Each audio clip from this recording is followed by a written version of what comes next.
Alors bonjour à tous, donc comme promis, donc aujourd'hui on va faire une petite vidéo sur comment étudier la médecine en France.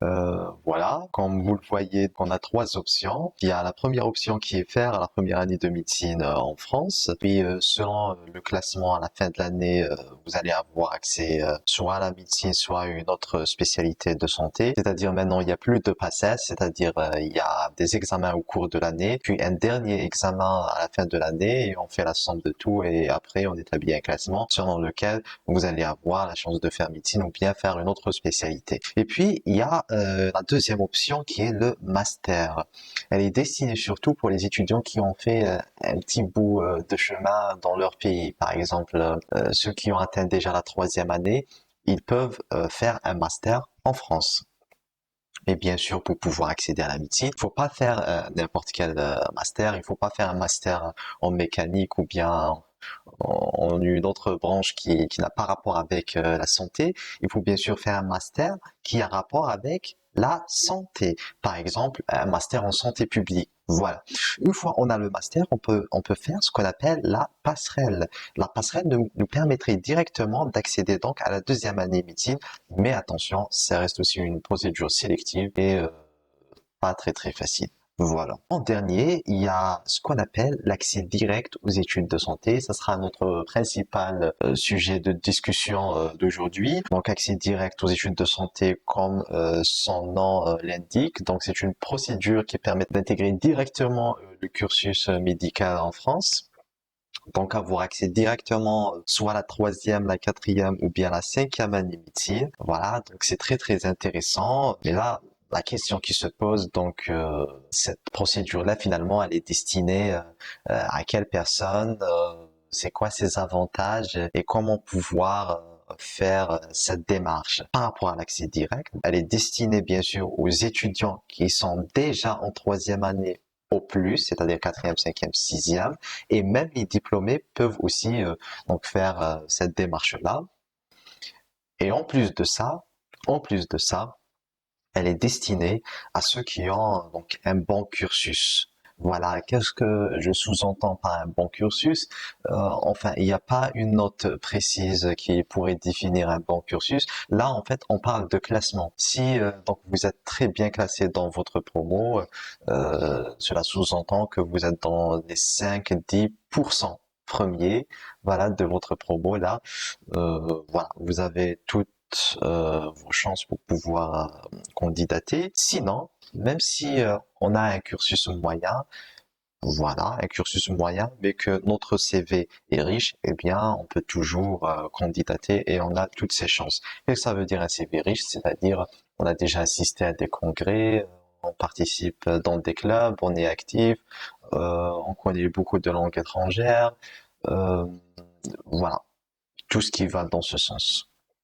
C'est quoi les avantages? Le premier avantage, ça pourrait être un inconvénient pour certains parce qu'il s'agit de refaire des années. Refaire l'externat, oui, c'est une bonne occasion pour pouvoir remplir ses lacunes, bien refaire la médecine, avoir une bonne maîtrise de ses modules, etc. et mieux découvrir le système de santé français. Et puis, le deuxième avantage et qui est le principal, c'est l'obtention du diplôme français. Bien sûr, qui est reconnu partout en Europe. Voilà, c'est ça donc l'avantage principal, c'est le diplôme français. Voilà. Et puis maintenant, voilà, si on remplit pas ces conditions, c'est-à-dire voilà, donc soit on n'a pas un bon cursus, soit on n'est pas sûr d'être accepté donc dans cette procédure, parce que cette procédure-là, on peut la faire seulement deux fois donc dans la vie, voilà. Donc on peut dans ce cas-là tenter une passerelle, donc en faisant un master. Voilà. Sinon, au pire, si vous insistez à faire vos études en France, ben, dans ce cas-là, il faut refaire depuis la première année. Sinon, si votre but c'est seulement travailler à l'étranger, dans ce cas-là, on a d'autres options qui se présentent. Il y a la PAE, c'est une procédure qui permettrait donc d'obtenir une autorisation d'exercice en France. C'est pas une équivalence, attention, ça permet seulement de travailler dans le territoire français. Sinon, la meilleure option, c'est l'Allemagne. C'est une équivalence et elle permet donc d'obtenir un diplôme qui est reconnu partout dans l'Europe après 3 ans d'exercice en Allemagne. Sinon, il y a ceux donc qui préfèrent donc les pays arabes. Dans ce cas-là, il faut se demander ou bien il faut se poser une seule question.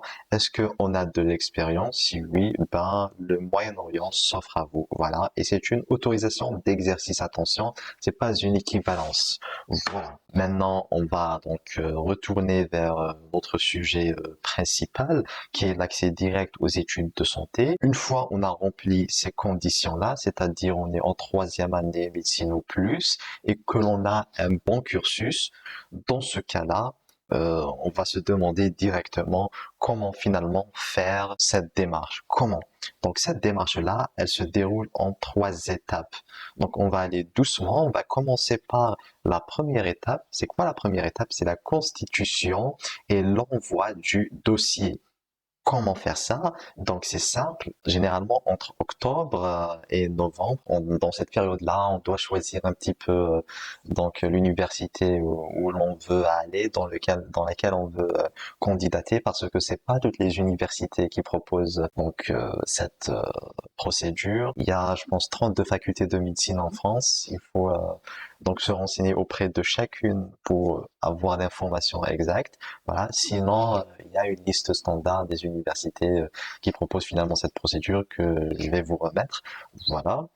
Donc, entre octobre et novembre, il faut envoyer un email à l'université qu'on a choisi. Et dans cet email, on va lui demander c'est quoi le dossier à fournir et quelles sont les dates limites de candidature. Généralement, après, ils répondent dans le mois, c'est-à-dire voilà le mois de novembre, décembre. Et puis, il y a certaines qui répondent pas. Dans ce cas-là, il faut les contacter par un autre moyen, c'est-à-dire les appeler par téléphone. Ce sera l'idéal. Sinon, on peut envoyer quelqu'un sur place pour nous renseigner. Une fois donc on a reçu les informations nécessaires, c'est-à-dire maintenant on sait le dossier à fournir c'est quoi et on connaît les délais de candidature, on va directement passer à la constitution du dossier. Généralement, le dossier il contient les mêmes éléments.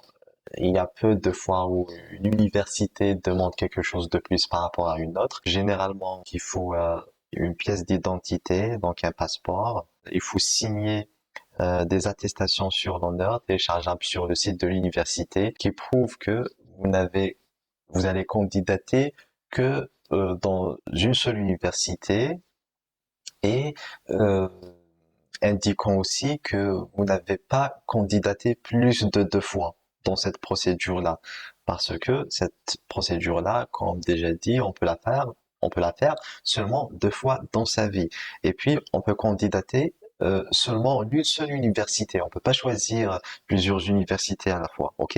C'est pour ça qu'on signe cette attestation sur l'honneur. Et puis, il faut faire sa lettre de motivation, bien sûr, indiquant son projet professionnel, pourquoi on a choisi cette université, et d'autres détails qui vous sembleraient intéressants. Le relevé du bac, bien sûr.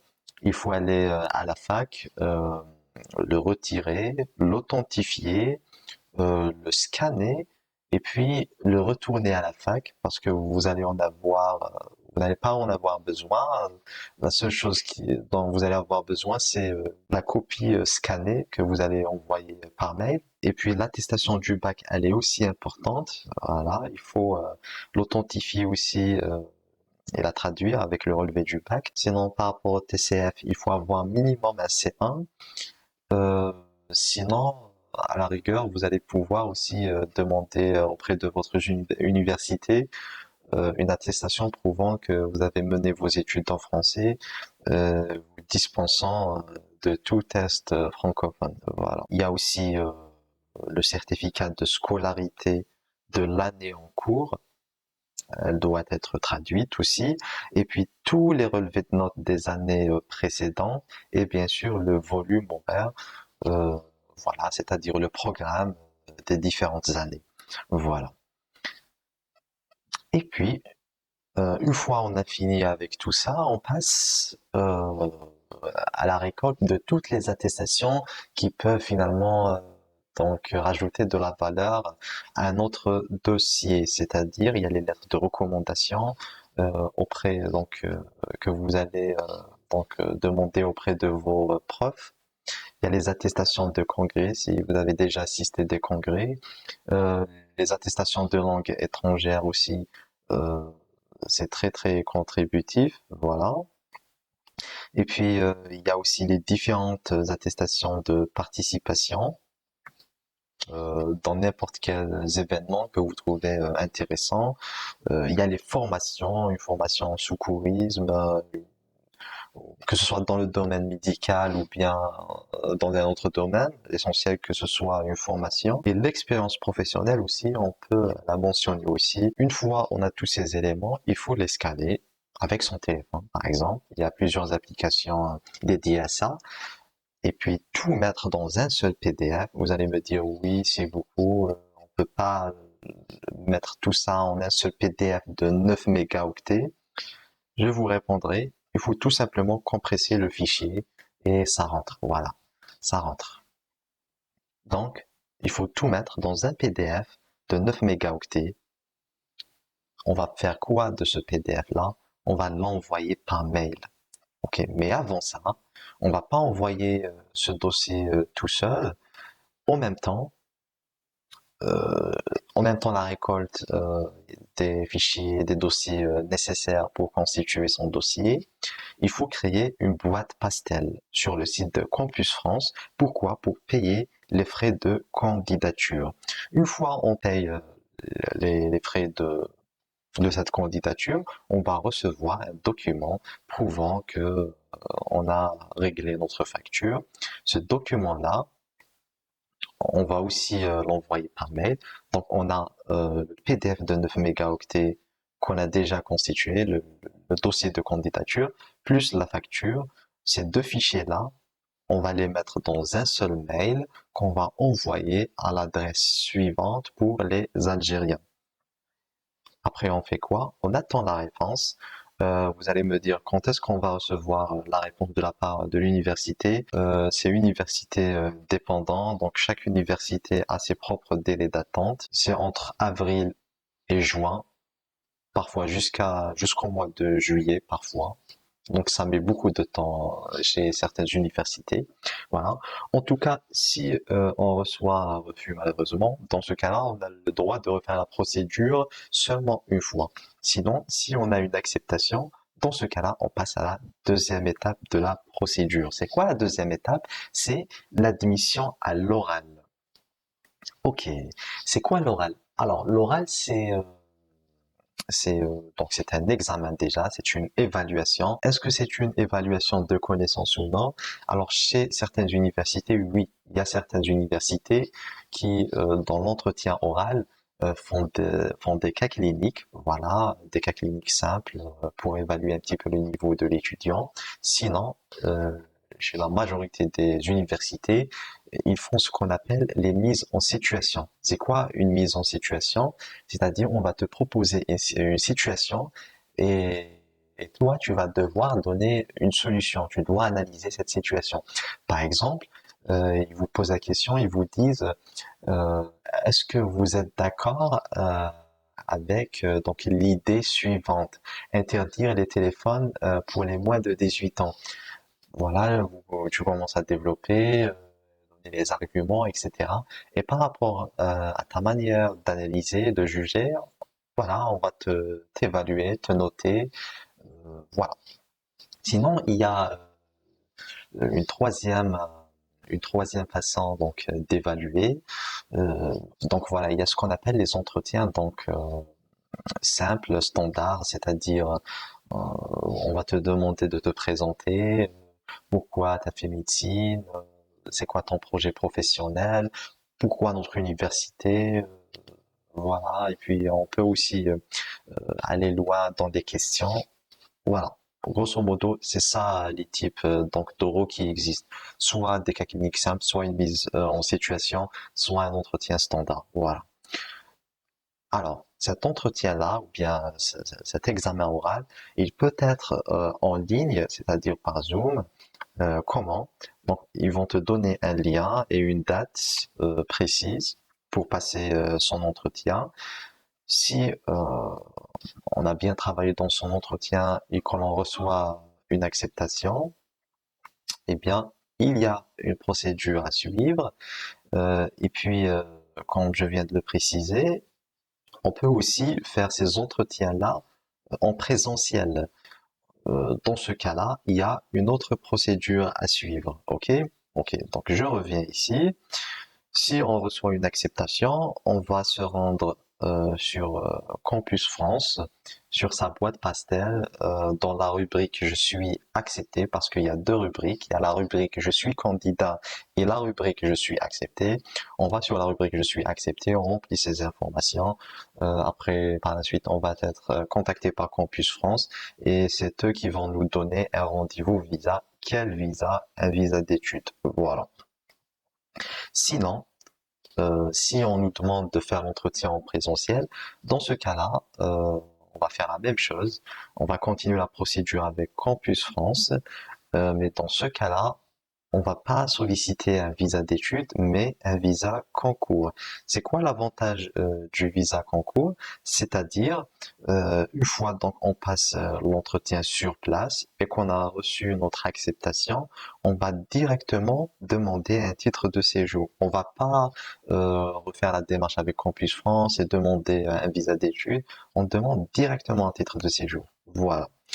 En tout cas, dans les deux cas, que ce soit en présentiel ou bien en ligne, une fois on a reçu l'acceptation, on sera admis en deuxième année médecine. Et là, vous allez me dire, deuxième année médecine, c'est pas ce que tu as mentionné en premier, en début de la vidéo. Oui, tout à fait, parce qu'il y a une troisième étape qu'on appelle la dispense. C'est quoi la dispense? La dispense, comme son nom l'indique, elle va nous dispenser d'un certain nombre d'années. Donc, on va avoir soit accès à la troisième, la quatrième ou bien la cinquième année, sachant qu'en France, il y a seulement 6 ans de médecine, ok? Donc, la sixième année, c'est interdit. Généralement, on donne la quatrième année, en général. Voilà. C'est quoi la dispense? C'est un examen, cette fois-ci, de connaissances pures. Voilà. Il est soit écrit, soit oral. Donc, pour les universités qui font l'examen de dispense en écrit, c'est généralement des QCM qui portent sur le cycle clinique. Sinon, pour les universités qui font la dispense en oral, dans ce cas-là, c'est variable. On pourrait poser des questions sur le cycle clinique, le préclinique, ou bien ça pourrait être un simple entretien, c'est-à-dire euh, qu'il s'agisse pas d'un examen finalement de connaissances. Voilà. En tout cas, euh, dans tous les cas, selon vos résultats, vous seriez orienté soit vers la troisième, la quatrième, au maximum la cinquième année. Mais généralement, c'est la quatrième année. Voilà. C'est tout ce qui concerne la procédure, donc accès direct aux études de santé. C'est une procédure simple qui demande pas beaucoup donc de paperasse et tout. Il s'agit d'un dossier qu'on va envoyer en ligne. Là, il s'agit beaucoup plus d'une affaire de cursus, de connaissances, de compétences. Voilà. Et bien sûr, il y a aussi le destin. Hein. Voilà. Grosso modo, c'est ça. Voilà. Et je vous souhaite bon courage. J'espère que vous avez profité de cette vidéo. Si vous avez des questions, n'hésitez pas à m'envoyer. Et voilà. N'oubliez pas de vous abonner pour avoir d'autres informations dans ce sens. Voilà. Et merci et bon courage.